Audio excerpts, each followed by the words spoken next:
बिस्मिल्लाहिर्रहमानिर्रहीम। अस्सलाम वालेकुम नादरीन, आप यूट्यूब चैनल देख रहे हैं। मैं इमरान खान हूँ। नादरीन, अभी एक दिन पहले आपने सुना और मैंने आपको बताया भी कि आर्मी चीफ़ ने कितनी अच्छी तकरीर की थी, कितनी ज़बरदस्त बातें की थी। सारी पॉलिटिकल पार्टी, कौमी यकजहती और सबका शुक्रिया अदा किया था। लेकिन मैंने आपसे कहा था कि यहाँ पे कॉल और फ़ेल में तज़ाद होता है, और वो तज़ाद एक मरतबा फिर नज़र आया। लाहौर में पाकिस्तान तहरीक इंसाफ के कुछ कारकुनों ने एक रैली निकाली थी और महंगाई के ख़िलाफ़ थी। यानी महंगाई के ख़िलाफ़ निकलना, अगर अपोजिशन महंगाई के ख़िलाफ़ नहीं निकलेगी या एहतजाज नहीं करेगी तो फिर तो अपोजिशन को कोई काम ही नहीं है। अब पाकिस्तान तहरीक इंसाफ के लोग जैसे ही बाहर आते हैं तो इनके ऊपर दहशत गर्दी के मुकदमे दर्ज किए जाते हैं। इन्हें इस तरह से देखा जाता है जैसे इंडिया से कोई घुसपैठिए पाकिस्तान में आ गए हैं या बम लेकर कोई दहशतगर्द घूम रहे हैं। तहरीक इंसाफ का झंडा उठाना ऐसे ही है जैसे आपने खून लगी हुई तलवार उठा ली है पाकिस्तान में। और फिर पाकिस्तान की मिलिट्री एस्टेब्लिशमेंट किस तरीके से हरकत में आती है ये देखें आप। ये लाहौर में एक फ़िज़ा आलम नामी खातून है पाकिस्तान तहरीक इंसाफ की। इनके घर के मैं मनाजिर देख रहा था रात गए। दिन को इन्होंने महंगाई के ख़िलाफ़ एहतजाज किया। अब इतनी ज़्यादा महंगाई है पाकिस्तान में कि हमारे जो दोस्त फ़ौज के अंदर हैं वो भी फ़ोन करके कहते हैं कि यार बहुत महंगाई हो गई है, तबाही फिर गई है। वो बेचारे भी बर्दाश्त नहीं कर पा रहे। हालांकि उनको बहुत सारी मुराद, बहुत सारी चीज़ें उन्हें मिलती हैं। अच्छे खासे सफ़ेद पोश लोग, अमीर लोग, वो बेचारे अब बताते हैं कि हम महंगाई के हाथों तंग आ चुके हैं। लोगों की हालत पतली हो गई है। जो लोग एक हाथ से दिया करते थे वो अब लेने पर मजबूर है। तो फ़िज़ा आलम के घर के अंदर छापा मारा और मर्द पुलिस एहलकारों ने चादर और चारदीवारी का तकद्दुस पामाल किया, जैसा कि ये हमेशा करते हैं, क्योंकि मिलिट्री एस्टेब्लिशमेंट इनकी बैक पर खड़ी है। जनरल आसिम मुनीर जो हैं वो सपोर्ट करते हैं ऐसी चीज़ को। तो इनके घर पे छापा मारा गया, चादर और चारदीवारी का तकद्दुस पामाल किया गया और मर्द एहलकार एक खातून कारकुन को उठाकर ले गए। सनम जावेद को अस्पताल में लाया गया। उनकी हालत बहुत ज़्यादा ख़राब हो गई जेल में। मैं चंद दिन पहले भी आपको रिपोर्ट कर चुका हूँ। उनकी फैमिली बार बार बता रही है कि सनम जावेद से बदला लिया जा रहा है। और जिस वक्त सनम जावेद को गिरफ्तार किया गया था उस वक्त ये दावा भी किया गया था कि ये बड़े साहब के हुक्म पर हुआ है, क्योंकि खैबर पख्तूनख्वा से सनम जावेद को गिरफ्तार किया गया था। और बड़े साहब आप जानते हैं, ये वही बड़े साहब हैं जिनके बारे में अफसार आलम ने कहा कि मोहसिन नकवी इस्लामाबाद हाई कोर्ट के जजेस के पास जाता है और जाकर बताता है कि बड़े साहब का हुक्म है तो फैसला आपने हमारे मुताबिक देना है। तो इसी तरह बड़े साहब आसिम मुनीर भी बोलते हैं। तो सनम जावेद के ऊपर जो है वो पाकिस्तान की मिलिट्री एस्टेब्लिशमेंट को बहुत गुस्सा था, क्योंकि वो आसिम मुनीर साहब पे तनकीद करती थी। अब पता नहीं उसे क्या खिलाया जा रहा है, क्या किया जा रहा है। उसकी आंख में भी प्रॉब्लम है, उसके मैदे में भी प्रॉब्लम है, और वो अच्छी खासी थी, ठीक ठाक बीमार होती चली जा रही है। और ये और भी बहुत सारे कैदियों के साथ हो रहा है। इस वक्त जो है ना वो निज़ाम जालिमाना हथकंडों पे उतर रहा है, और इसका सबसे बड़ा विक्टिम इमरान खान है।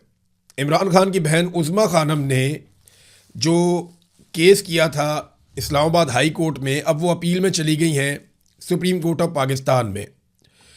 और जो सूरत हाल है वो मैं आपके सामने रख देता हूँ। इमरान खान को इलाज के लिए अस्पताल मुंतकिल करने के लिए उज़्मा खानम सुप्रीम कोर्ट में दरख्वास्त दायर कर चुकी हैं, और उन्होंने नवाज शरीफ की जो जेल में बीमारी है उसकी मरीम नवाज़ और ज़ाती मुआलिज को मियाँ नवाज शरीफ से जेल में मुलाकात की इजाज़त और मेडिकल चेकअप की दरख्वास्त, और उस पर लाहौर हाई कोर्ट का जारी किया गया मुलाकातें कराने का ऑर्डर। मियाँ नवाज शरीफ को अदालती इजाज़त से लाहौर से लंदन रवानगी की खबर की अखबारी तराशे। इमरान खान से मुलाकातों पर पाबंदी और वफाकी वज़रा के इस पाबंदी को जवाब पेश करने के लिए प्रेस कॉन्फ्रेंस समेत उन्होंने बहुत सारी तफसीलात पर मबनी दस्तावेज़ात इकट्ठी करके सुप्रीम कोर्ट ऑफ पाकिस्तान को माजी याद कराने की भरपूर कोशिश करते हुए इमरान खान को इलाज के लिए शिफा अस्पताल मुंतकिल करने, ज़ाती मुआलिजीन की रसाई और फैमिली से मुलाकात करने की इजाज़त देने की इस्तदा की है। देखिए, अदालत को गैरत दिलाने की कोशिश की। उन्होंने बताया कि नवाज शरीफ नाम का आदमी जेल में था, उसको कितनी सहूलियात थी, कैसे उनके डॉक्टर जाते थे, फैमिली जाती थी, कैसे उन्हें अस्पताल के अंदर पूरा महल बनाकर दिया गया था। मुझे याद है मियाँ नवाज शरीफ को जब अस्पताल शिफ्ट किया गया तो आसपास के सारे कमरों में उनके ख़ानदान के लोग थे, उनके करीबी लोग थे, और पूरा ख़ानदान वहाँ पे मौजूद रहता था। पूरा मेला लगा हुआ था। मियाँ साहब के लिए स्पेशल टाइलें बाथरूम की तब्दील की गई थी, ये मियाँ साहब पसंद नहीं फरमा रहे थे। तो बहुत सारे और भी इंतजाम किए गए थे, माजी में बता चुका हूँ, मेरे ख्याल में बार बार इसमें जाने का फ़ायदा नहीं। लेकिन नवाज शरीफ को जिस लेवल की सहूलतकारी इस निज़ाम ने की थी, इमरान खान को बुनियादी हुकूक भी उनके नहीं दिए जा रहे। इस पर उज़्मा खानम ने सुप्रीम कोर्ट ऑफ पाकिस्तान के सामने सारी तफसीलात रख दी हैं। अब क्या ये सुप्रीम कोर्ट ऑफ पाकिस्तान इंसाफ दे पाएगी? देख लेते हैं ये घोड़ा और ये घोड़े का मैदान। मुराद सईद बड़े लंबे अरसे के बाद मंजर आम पर आए। मुराद सईद ने इंटरव्यू दिया शहजाद अकबर साहब को। इंटरव्यू वैसे सुनने वाला है। आप सबसे मेरी गुजारिश है कि आप शहजाद अकबर साहब के चैनल पे जाकर मुराद सईद का इंटरव्यू ज़रूर सुने। उसमें आपको बहुत सारी वो चीज़ें पता चलेंगी जो आपको शायद पहले आइडिया नहीं था। मुराद सईद ने अभी भी, क्योंकि मेरी मुराद सईद से बात हुई थी और मुराद सईद के पास जो हकायक हैं और बहुत सारी ऐसी चीज़ें हैं जो मुराद सईद ने अभी भी अपने दिल में रखी हुई हैं और उसने उन चीज़ों से पर्दा नहीं उठाया। देखिए, जितना मर्जी पाकिस्तान तरीके इंसाफ को मार पड़ी है, एक बात तो सबको माननी पड़ेगी कि उन्होंने बहुत सारी ऐसी चीज़ें जो वो कर सकते थे, कह सकते थे, उन्होंने वो कहने से गुरेज किया। और इसलिए नहीं कि वो डरते हैं, उन्होंने इतनी बड़ी टक्कर ली हुई है। डर की वजह से नहीं, इन लोगों ने पाकिस्तान की इज्जत की वजह से बहुत सारी चीज़ों पे खामोशी, इमरान खान साहब भी खामोश रहे, मुराद सईद जो है उन लोगों में से एक है, और भी पाकिस्तान तरीके इंसाफ के बहुत सारे लोग हैं। अभी मुराद सईद ने बहुत सारी बातें नहीं बताई, लेकिन जो बताया वो तल्ख हकायक है जो पाकिस्तान के अंदर हुआ, कि कैसे पाकिस्तान में लंदन प्लान के ज़रिए से एक मिलिट्री जर्नल और पॉलिटिकल पार्टी के बीच में मुआहदा होता है, फिर कैसे अमेरिका को बीच में लाया जाता है, फिर किस तरीके से पाकिस्तान में दहशतगर्दी को बाय डिज़ाइन लाया गया और किन हालात का सामना इमरान खान ने और मुराद सईद ने किया। और अब इमरान खान को खामोश रखने या खामोश करवाने के पीछे असल कहानी क्या है, अफगान पॉलिसी पाकिस्तान ने क्यों बदली। फिर उन्होंने बताया कि ग्रेटर इसराइल के मंसूबे के तहत बोर्ड ऑफ पीस में पाकिस्तानी शामिल हो गए। ये आप इंटरव्यू सुने, आपको बहुत सारा कुछ उस इंटरव्यू के अंदर मिलेगा। नाज़रीन, अब पाकिस्तान के अंदर जो है ना, बातें बहुत बड़ी बड़ी की जाती हैं, बहुत बड़ी बड़ी बातें की जाती हैं कि हमने ये कर दिया, हमने वो कर दिया। हकीकत क्या है? मैं एक तहरीर पढ़ रहा था और उसमें वो हकीकत जो है वो सबसे आसान अल्फाज में नजर आती। वो कहते हैं पेट्रोल और डीजल की कीमतें कितनी बढ़ानी है, ये फैसला तो IMF करता है। रूस और ईरान से सस्ता तेल लेना या नहीं लेना, इसका फैसला अमेरिका करता है। और दुनिया के फैसले हम करते हैं। यानी हम बेवकूफ़ हैं। ये अवाम जो है ये रोटी को चोची कहते हैं कि तुम कहोगे जनाब हमारी बड़ी इज्जत बढ़ रही है। हर जगह पे हमारा वज़ीर आज़म जो है वो डोनाल्ड ट्रंप को सलूट मारता है। हमारा आर्मी चीफ जो है वो ब्रीफ केस लेके डोनाल्ड ट्रंप की खुशामद करने पहुंच जाता है। यार, ये कोई तरीका तो नहीं है ना, ये मुल्क इस तरह तो नहीं चलते। और फिर आप कहते हैं बड़ी इज्जत मिल रही है।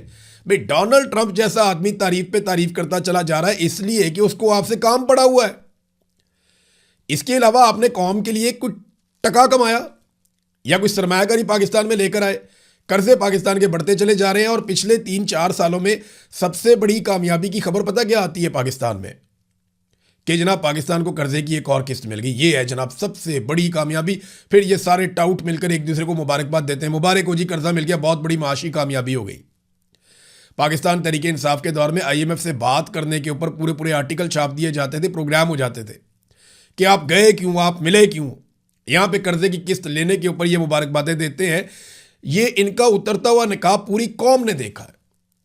और अब अभी आप और देखेंगे, ये 28वीं आईनी तरमीम आ रही है।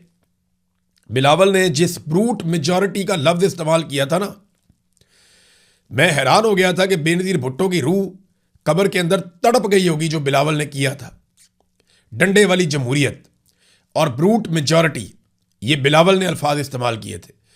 जिस ब्रूट मेजॉरिटी के साथ, जालिमाना मेजॉरिटी के साथ, ताकत के इस्तेमाल के साथ बिलावल ने आईनी तरमीम पास करवाई थी 26वीं और 27वीं, आज वही बिलावल फंसा हुआ है। पीपल्स पार्टी को सिंध में रगड़ा लगाया जा रहा है। नैब के जरिए से चुरे तेज कर दिए गए हैं।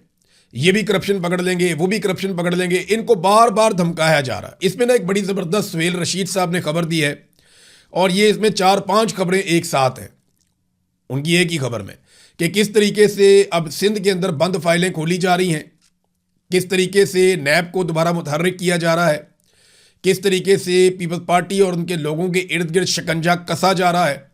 तो याद रखिएगा कि बिलावल को और आसिफ जरदारी को 28वीं आईनी तरमीम भी अच्छे बच्चों की तरह पास करवानी पड़ेगी, चाहे वो ये माने या ना माने, क्योंकि ब्रूट मेजॉरिटी, ये बिलावल ने खुद कहा था, तो ज़रा उसका मज़ा भी ये चखेंगे। इन्हें वो सारा कुछ करना पड़ेगा जो जमहूरियत की नफ़ी है। इन्हें वो सब कुछ करना पड़ेगा जिससे पाकिस्तान में सियासतदान कमज़ोर होंगे और पाकिस्तान की मिलिट्री एस्टेब्लिशमेंट मज़ीद मजबूत होगी। अब कुछ लोग ये बातें करते हैं कि फील्ड मार्शल आसिम मुनीर सदर पाकिस्तान बन जाएगा और वो कोशिश कर रहे हैं कोई आईनी तरमीम करके सदर पाकिस्तान बन जाए। कुछ भी बन जाए, ये मुल्क नहीं चलना। सदर पाकिस्तान बन जाए, वजीर आज़म बन जाए, आर्मी चीफ के ऊपर भी कोई ओहदे ले ले, वो भी बन जाए, कुछ भी बन जाए, खुदा नहीं बन सकते, रब नहीं बन सकते। ये निज़ाम नहीं चल सकता। आप उल्टे लटक जाएं। आपको इमरान खान से माफ़ी मांगनी पड़ेगी, आपको इमरान खान के साथ जाकर बैठ के बात करनी पड़ेगी, कोई रास्ता आपको निकालना पड़ेगा। ये निज़ाम नहीं चलेगा। पाकिस्तानी बिगड़ गए, पाकिस्तानी नहीं बात मान रहे। नाज़रीन, अब इंटरनेशनल खबरों की तरफ चलते हैं। डोनाल्ड ट्रंप ने जब से ईरानी तजावीज़ मुस्तरद की हैं, उसके बाद उन्होंने बात की नेतन्याहू से, और तब से लेकर अब तक जो इसराइल है उसने लबनान के ऊपर हमले बहुत तेज़ कर दिए हैं। जो ताज़ा तरीन हमले हुए हैं लबनान पे, उनमें गुज़िश्ता 24 घंटों में इमदादी कारकुनों समेत 51 लबनानी अफराद जो है लबनान में शहीद हो गए, और लगातार ये तादाद बढ़ती चली जा रही है। हमलों की शिद्दत में इजाफा होता चला जा रहा है। तो ये ईरान की एक शर्त थी कि लबनान के अंदर जंगबंदी की जाए, लेकिन जब भी ईरान की तजावीज़ मुस्तरद होती हैं तो इसराइल लबनान पे बमबारी जो है उसको तेज़ कर देता है। अब इस वक्त लबनान पे शदीद बमबारी कर रहा है इसराइल, और वहाँ पे लड़ाई बढ़ती चली जा रही है। दूसरी जानिब ईरान ने भी डोनाल्ड ट्रंप ने जो कुछ कहा उसके ऊपर अपना रद्दमल दे दिया। एक तो ईरान ने कहा जी हमें इससे कोई फ़र्क ही नहीं पड़ता, यानी ईरानी सरकारी मीडिया ने यह दावा किया कि ईरान के जवाब पर अमेरिकी सदर डोनाल्ड ट्रंप ने जो रद्दमल दिया उसकी कोई अहमियत नहीं है। ईरान में मंसूबे अमेरिकी सदर को खुश करने के लिए नहीं बनाए जाते। ट्रंप ईरान के जवाब से अगर खुश नहीं है तो ये ईरान के हक़ में बेहतर है। ईरानी सिक्योरिटी ज़राए का कहना है कि अमेरिकी तजावीज़ ट्रंप के हद से ज़्यादा मुतालबों के आगे हथियार डालने के मुतरादिफ थी। ईरानी तजावीज़ में अमेरिका को जंगी नुकसानात के मुआवजे की अदायगी और आबनाए हुर्मुज़ पर ईरान की खुद मुख्तारी पर जोर दिया गया। देखिए, इसमें ना एक ईरानी वजारत खारजा के तर्जुमान हैं इस्माइल बकाई, उन्होंने जो बयान दिया है ना उसमें काफ़ी क्लैरिटी है।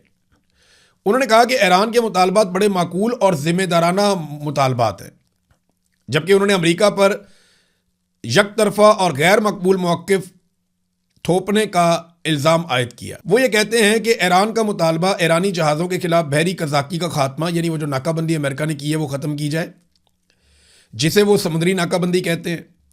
ईरानी अवाम के गैर मुल्की बैंकों में मुंजमद असासों की बहाली का मुतालबा ईरान ने किया कि जनाब जितने दुनिया के अंदर बैंकों में हमारे पैसे आपने मुंजमद कर रखे हैं अरबों डॉलर, वो हमें रिलीज़ किए जाएँ, हम अपनी आवाम के लिए वो पैसा खर्च करें। आपने हुर्मुज़ में महफूज आमदरफ्त की तजवीज़ ईरान ने साथ में दी थी, और लबनान समेत पूरे खित्ते में अमन के क़याम का मुतालबा किया। क्या ये मुतालबात नाजायज़ हैं? अच्छा, इसमें जो आपने हुर्मुज़ वाला ईरान का मुतालबा है ना कि एक महफूज आमदरफ्त, उसमें ईरान के पास कलीदी किरदार है। यानी ईरान ये कहता है कि आबना हुर्मुज़ में महफूज आमदरफ्त तभी होगी जब ईरान खुद इस अमल की निगरानी करेगा और उसके साथ कोऑर्डिनेशन में होगा और ईरान को उसका बिल अदा किया जाएगा। तो आबना हुर्मुज़ के ऊपर जो कंट्रोल है ये एक ऐसी चीज़ है जिसको अब ईरान नहीं छोड़ना चाहता। नाज़रीन, इसी बीच में ईरान में एक और बड़ी डेवलपमेंट हुई है। इसराइली खुफिया एजेंसी मोसाद के 7 बड़े खौफनाक जासूस ईरान ने गिरफ्तार कर लिए। इसके अलावा एक शख्स को वहाँ मार भी दिया गया है, वहाँ इनकाउंटर हुआ, उसमें वो आदमी मारा गया, और एक शख्स को सज़ाए मौत भी ईरान में सुना दी गई है। ईरान में इसराइली जासूसी का नेटवर्क बड़ा शानदार बनाया था मोसाद ने, क्योंकि उनके पास बहुत ज़्यादा पैसा है, बहुत सारे वसाइल हैं। फिर वो दुनिया के अंदर फैसिलिटेट भी करते हैं ऐसे लोगों को, इनकी फैमिलीज़ को, और वो ऐसे कमज़ोर लोगों को ढूंढते रहते हैं मुख्तलिफ़ महकमों में, मुख्तलिफ़ जगह पे, जो काम कर सकें इंटेलिजेंस के लिए। यानी खुफिया मालूमात मोसाद को ना सिर्फ फराहम करते हैं बल्कि वो बहुत सारे दीगर काम भी करते हैं। ईरान की वजारत इंटेलिजेंस ने ऐलान किया कि उसने 6 सूबों में कार्रवाइयों के दौरान 2 ऐसे सेल ख़त्म किए हैं जो इसराइली खुफिया इदारे मोसाद के लिए काम कर रहे थे। कार्रवाइयों के दौरान 7 अफराद गिरफ्तार किए गए, जबकि मुसल्लह झड़प में एक शख्स हलाक हो गया। मगरबी आज़रबाईजान में 4 अफराद पर मुश्तमिल एक सेल सूबे के मुख्तलिफ इलाकों और तेहरान में हसास मराकज़ और सरकारी इमारतों को निशाना बनाने के साथ साथ दारुल हुकूमत में एक कत्ल की तैयारी कर रहा था। फिर उन्होंने बताया कि कौन कौन सी जगह पे किस किस तरीके से उन्होंने एक एक बंदा गिरफ्तार किया, और उन्होंने बताया किस तरह के इनके पास से हथियार मिले, किस तरह का गोला बारूद मिला। फिर इनके पास से बहुत छोटे साइज़ के ड्रोन्स भी मिले जिन्हें ये जासूसी के लिए इस्तेमाल करते थे। फिर मवासलाती आलात इस तरह के मिले जिनसे ये राब्ते में रहते थे अपने हैंडलर्स के साथ, और बुलेट प्रूफ जैकेटें भी इनके साथ मिली और बहुत सारी और चीज़ें। तो एक जासूसी का पूरा नेटवर्क है जो काम कर रहा है ईरान में, और अब ईरानी इंटेलिजेंस जो है वो एक एक करके इन जासूसों को पकड़ रही है। ये जासूस बहुत बड़ा असासा थे मोसाद के, क्योंकि इजरायली इंटेलिजेंस इतनी तगड़ी थी ईरान में जिसकी बुनियाद के ऊपर उन्होंने ना सिर्फ ईरानी साइंसदानों को कत्ल किया, उनकी लीडरशिप को कत्ल किया, छोटी छोटी मालूमात उन तक पहुंच जाती थी। नाज़रीन, एक डेवलपमेंट और है जो बहुत अजीब डेवलपमेंट है और अमेरिका के लिए बहुत परेशान कुन है। गुज़िश्ता चंद दिनों से हम ये खबरें पढ़ रहे हैं और ये लगातार रिपोर्ट हो रहा है कि अमरीकी एयरफोर्स के तैयारे खलीजी ममालिक के ऊपर जब परवाज़ करते हैं, ख़ास तौर पे वो आबना हुर्मुज़ के नज़दीक जब जाते हैं या समुद्री पानियों के नज़दीक जो ईरान के, जब वो नज़दीक जाते हैं तो अक्सर तैयारे 7700 का हंगामी पैगाम भिजवाते हैं। ये 7700 क्या है? अमेरिकन एयरफोर्स के तैयारे जब मुश्किल में आ जाते हैं, जब उनको कोई जैमर्स पड़ जाते हैं या उनका कम्युनिकेशन का या दीगर सिस्टम पूरी तरह से काम नहीं कर रहा होता, या उन्हें लगता है कोई ख़राबी हो गई है, तो वो 7700 का एक पैगाम फौरी तौर पे भिजवाते हैं।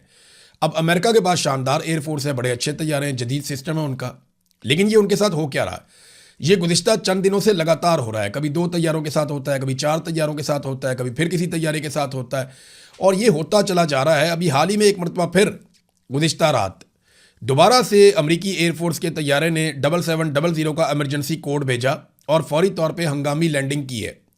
ऐसे कुछ तैयारे माजी में सऊदी अरब में लैंड हुए, कुवैत में भी लैंड हुआ सुना, और कतर में भी लैंड हुए। अभी ये यूएई के अंदर एक तैयारा लैंड हुआ है। ऐसे कौन से जैमर्स इस खित्ते में आ गए हैं जो इससे पहले नहीं थे? देखिए, इससे पहले जब अमेरिकन फोर्सेज आई थी और उन्होंने बहुत शदीद बमबारी की थी ईरान पे, तो तब तैयारों की जानिब से इस किस्म का शिकवा नहीं किया गया था और इस किस्म के कोड्स भेजे जाने की इतला नहीं थी। अब लगातार जब से एक अमरीकी तैयारा ईरान में गिरा, पायलट वाला मामला हुआ, उसके बाद से लेकर एकदम सूरत-ए-हाल बदल गई है। अब ईरान की जो फ़िज़ा है वो अमरीकी एयरफोर्स के तैयारों के लिए वैसी नहीं है जैसी माजी में थी। ये कौन से जैमर्स हैं? देखें, जब इंडियन पायलट्स पाकिस्तान पे अटैक करते हैं तो उन्हें भी इस किस्म की सूरत-ए-हाल का सामना करना पड़ता है। इंडियन एयरफोर्स के अंदर इस बात की बड़ी डिस्कशन है कि वो पाकिस्तानियों में मारते कैसे हैं। वो पाकिस्तानी तो धोखे मारते हैं, उनको 2019 में मारा, उसके बाद 2025 में फिर मारा, और जब भी इंडियंस ने इस तरफ का रुख किया तो उन्हें बड़े शदीद किस्म के जैमर्स का और चीज़ों का सामना करना पड़ा। तो चाइना के पास भी बड़ी शानदार टेक्नोलॉजी है। मैं कुछ ज़्यादा कहना नहीं चाहता, लेकिन अमेरिकन को एक नई सूरत-ए-हाल का सामना है, और इसराइल को भी है।